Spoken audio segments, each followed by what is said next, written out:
The secret to standing out in a crowded market. How to dominate your industry with unique positioning. Written by Silas. Narrated by Archie. Introduction. Listen, my friend. We live in a world so noisy, so stuffed with options, so brimming with flashy advertising and relentless promotions, that many businesses end up screaming for attention in a crowded marketplace where everyone is already half deaf. If you're a business owner, entrepreneur, or even an ambitious employee with your eyes on the corner office, you already know it's not enough to just have a good product or service. It's not enough to have a decent brand. It's not even enough to say that you're the best at what you do, because let's face it, everybody says they're the best.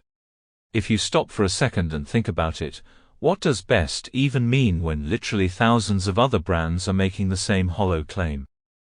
What you need, what you absolutely must have if you intend to stand out and thrive, is something that makes you different, something that makes you memorable in the eyes of your market.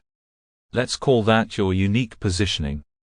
And as soon as you carve out that unique position, and people start associating you with that specific position, you become more than just another option in the sea of competition.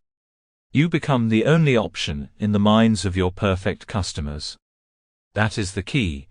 To stand out in a way that's irresistible, to turn heads, command attention, and get people to trust you enough that they feel buying from you is the safest bet they'll ever make.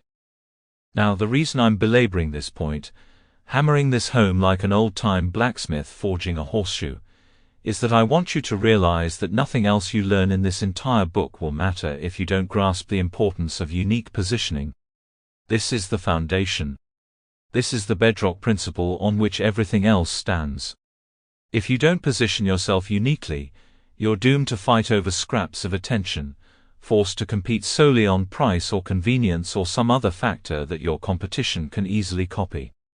And trust me, that's a race to the bottom you never want to join. But let's not get ahead of ourselves. Before we dive into the nitty-gritty of how to craft a brand identity, define your unique selling proposition, or find that perfect marketing angle, I want to share a couple of stories. Because stories, a good narrative that underscores a point, are what help us remember. They stick in our minds like gum on a hot sidewalk. A tale of two stores. Let me start with a classic story of two shops on the same street. One is called Joe's Tools and Hardware, and the other is Sam's Home Improvement Depot. Both offer basically the same items: hammers, nails, paint, screwdrivers, you name it. Joe's Tools and Hardware. Sample complete. Ready to continue?